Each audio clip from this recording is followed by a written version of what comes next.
Saudaraku, satu unit mobil Kijang Toyota dengan nomor polisi BL983GA terbakar saat mengisi bahan bakar minyak atau BBM di SPBU Blok C, Kecamatan Timang Gajah, Kabupaten Benar Meriah pada Kamis 11 Januari 2024 sekitar pukul 12.30 waktu Indonesia Barat.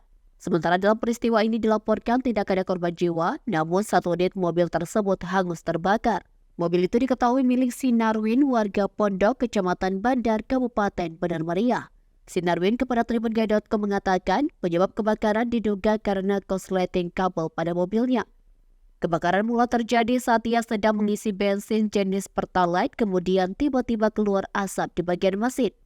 Sementara matan tribungai.com, untuk memadamkan api tersebut, 2 unit mobil damkar dari BPBD Benar Meriah serta 1 unit water cannon dari unit Primo. Sampai saat ini penyebab kebakaran masih diidentifikasi oleh Polres Benar Meriah. Dari Benar Meriah, Bustami, Tribun Gayo.